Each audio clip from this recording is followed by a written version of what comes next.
3 minutes. 3 minutes.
Good evening. You're watching the 9 at Night. I'm Steve Spriester. Thanks for joining us. We are following breaking news right now on the Uvalde shooting investigation. CNN is reporting a member of the Texas Rangers has been suspended for the actions he failed to take during the response at Robb Elementary.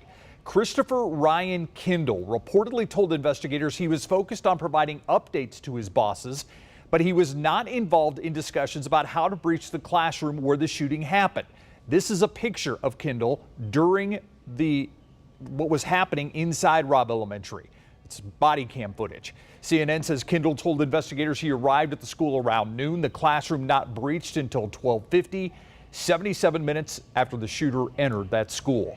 Kindle, also reportedly one of the 7 DPS officers under investigation, will continue to bring you the latest on the Robb shooting investigation as it comes into our newsroom, and of course have more on the Night Beat at 10.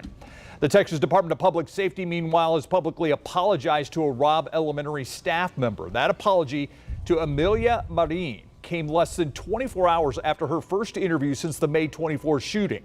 Marin spoke to ABC News about being accused of leaving a door propped open, allowing the shooter to enter the school.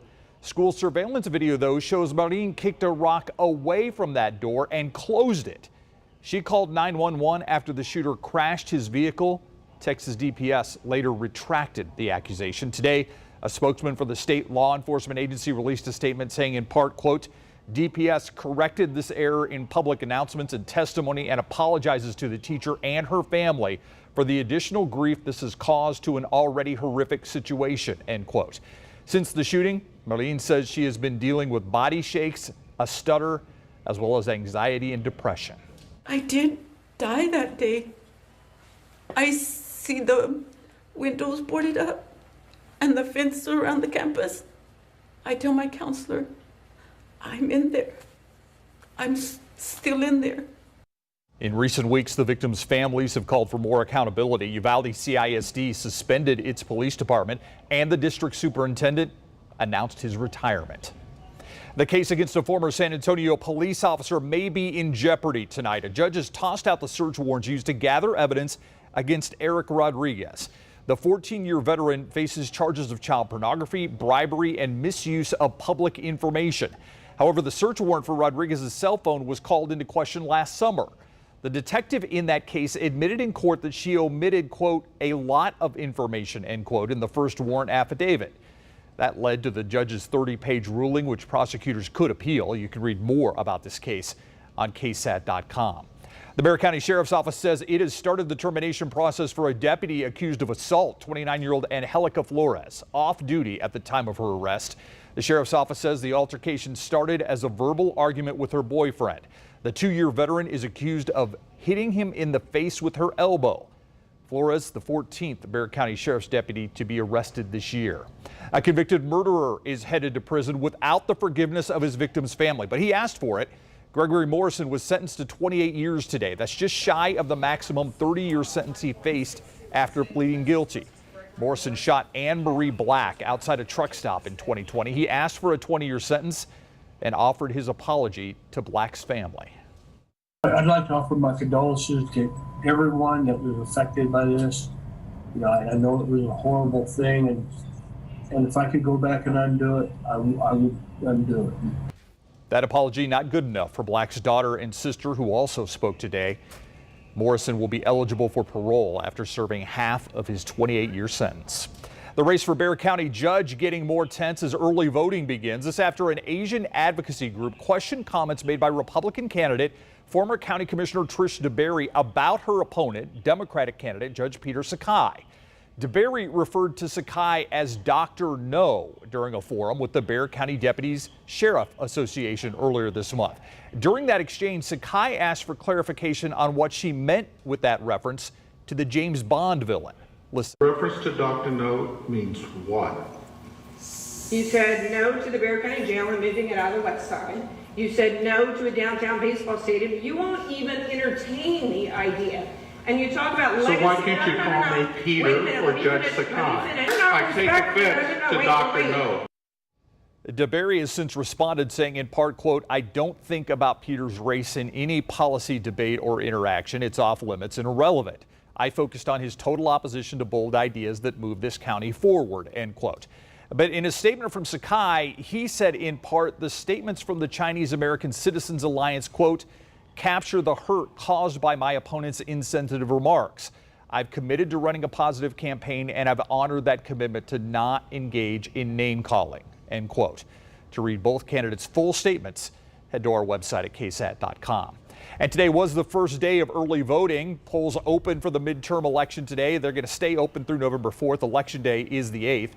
It's a long ballot. Federal, state, county, and numerous judgeship races are up, and there's no longer any straight ticket voting. So you have to make an individual decision on all of them. As of the latest count from elections officials, more than 31,000 voters cast an early ballot today. One of them was Sylvia Alcaraz. So when I became a citizen here and I was able to vote, that was very important to me. And it's very important that for me that the younger generations do it as well, because it's a right that a lot of people fought for. And so the least we can do is just get in line and vote and just exercise that privilege. There are 51 early voting locations across Bexar County. Registered voters are welcome to vote at any of those locations through Friday, November 4th. You can find a list of those locations right now on KSAT.com. That's where you can also find answers to questions about early voting. You can scan this QR code with your phone to go to the Vote 2022 section of our website. There you're also going to find a sample ballot and information on the candidates who are running for office. Well, some of us could see storms this evening. Let's get a quick check of the weather from meteorologist Adam Caskey. A strong cold front's going to be hitting us tonight, and a few storms are possible generally from now through about midnight, and we can't rule out a severe storm or two. But I think the main headline here isn't just the storm potential, because the coverage is going to be limited and I don't expect much in terms of rain. Main headline, very windy tonight and into the first half of the day tomorrow. Non-thunderstorm related winds. We're talking gusts in excess of 50 miles per hour possible first thing tomorrow morning, even up through about the noon hour. Then the wind subsides into the afternoon. 55 degrees at 7 a.m. By noon, we're at 70, and overall a fall-like day. 78 the high, nothing but sunshine. Calm wind by tomorrow night, down into the upper 40s, so have the jacket ready by Wednesday morning, then sunny and 81 by the afternoon. By the way, a reinforcing cold front hits us early on Friday. With that, the opportunity for some scattered showers at that point. 49 degrees for a low. Can you believe it? Well, we are counting down to the 10th annual Dia de los Muertos festival. It's happening this weekend. This year it will include an altar built to honor the life of a local artist and educator. Maria Ibarra's family and friends are including special items that remind them of her. She died last year, but this altar will celebrate her life and her legacy as an educator. Family members say she dedicated her life and career to her students, but she was also known for her love of entertaining others. She was always into theater. Her first play was in high school, where she either didn't speak at all or only had one line. But after that, she fell in love with it. One line, all it took. Muertos Fest is happening this Saturday and Sunday at Hemisphere Park. KSAT will have crews on site Saturday.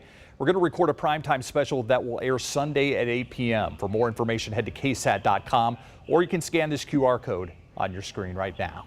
And coming up tonight on the Night Beat, building a legacy for the Robb Elementary victims, the gift their families plan to share with Uvalde students in their honor, and targeting crime in San Antonio by shining a light on some of its darkest neighborhoods.